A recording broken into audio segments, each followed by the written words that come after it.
Hello friends, I am Anil Bhagat and I will continue the same topic, so which is from unit number 5, introduction to sensor. So next sensor, very popular sensor used in a weighing machine, that means object measurement, then pressure measurement. So these sensor are always categorized in a mechanical sensor. So mechanical sensors are strain gauge, load cell and pressure sensor. So first, strain gauge. Strain gauge is a passive, that means it require the external power supply. So what is basic function of the strain gauge? Strain gauge is a resistive transducer which convert the mechanical elongation and compression. That means we stretch, we elonging means we increase the length, and compression means we decrease the length. That means there are two actions, so apply by the actual arrangement and into the proportional resistance changes. So in general, the strain gauge is a passive transducer and which convert the strain into the change of resistance. This is called the piezoresistive effect in general. The piezoresistive effect is a working principle of strain gain. And what is this piezoresistive effect?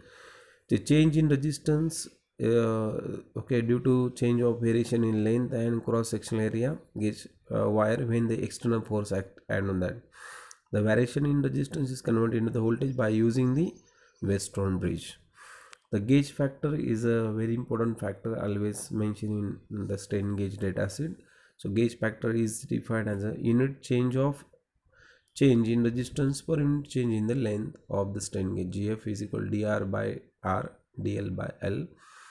The change in resistance of wire, dr, and length. So there are three common types of strain gauge: foil strain gauge, semiconductor strain gauge. In foil strain gauge, or one more unbonded and bonded strain gauge is also popular type. The foil strain gauge, that means here we use the material, that material called as a foil, and this foil mount on the fold and loop based on the paper, and that paper uh, compress or elongate according to that compression and elongation, the wire as a strain gauge changes their length and the area. Second, semiconductor strain gauge, then metal semiconductor placed on the center and the wire acts as an electrode. Then the semiconductor properties to be changed their length, okay, based on the apply the strain on the particular points. And this output, this wire is directly connected in a Weston bridge. This Weston bridge converted into the change of resistance into the output voltage. Load cell, the load cell is used for the weighing extremely heavy loads. That means we measure the weight of your sugar cane in a sugar industry. So we measure the weight in a ton, right? Ton or a quintal. So we use the load cell on in that system. So construction is very simple. So S is a pressure point, and there are two strain gauge mount in a exactly opposite direction, A and B. So suppose we apply the pressure at that time, the one strain gauge change their length and second strain gauge change their area. That means we can get the both the changes, that means area and length, in a same structure.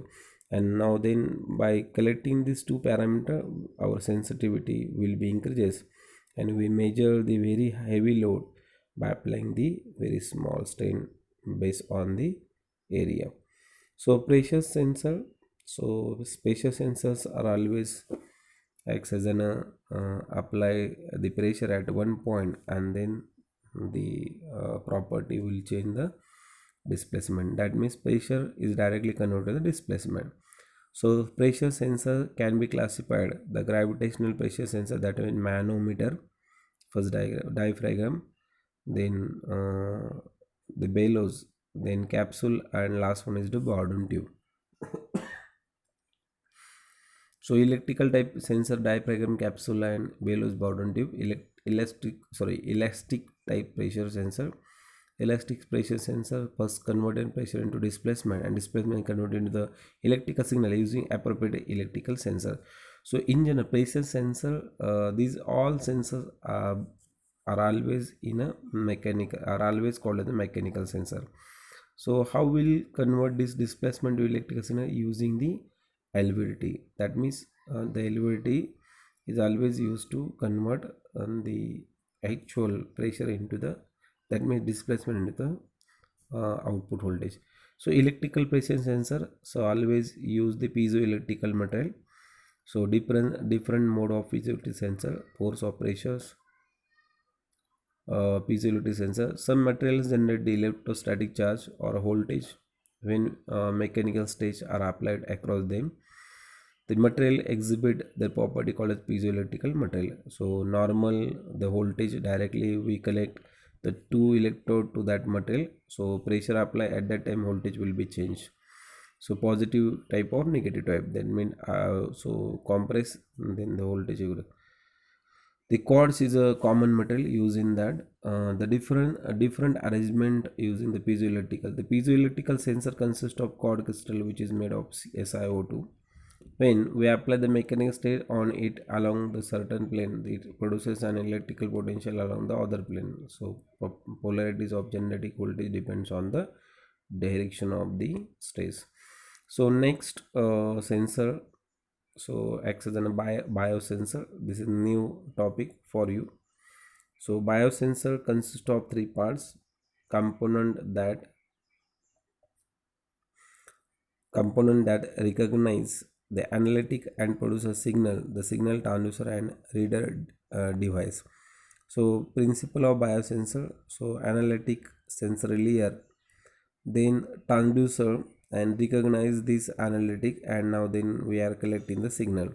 So block diagram of biosensor system include the three part: sensor, then transducer, then amplifier, and the processor and display. The biocatalyst convert the substrate S to product P. This sensing reaction is converted into the electrical signal by the transducer. Transducer output amplified, process and display. The blood glucose biosensors are used to measure the blood sugar of diabetic patient. The enzyme glucose oxide catalyzes the oxidation of D-glucose as shown in following reactions. So D-glucose plus O2 plus S2O2 is equal to S2O2 plus D. Gluconic acid, we can use electromagnetic transducer for measuring the blood glucose concentration by reduction in O2, production of S2O2 in reactions, change in pH due to production of D-glucose.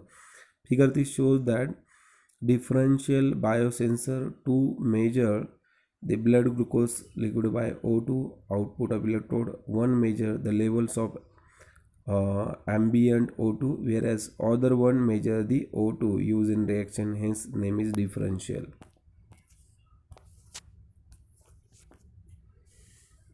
So these are the topics so belongs to the unit number, or included in your unit number 5. Thank you.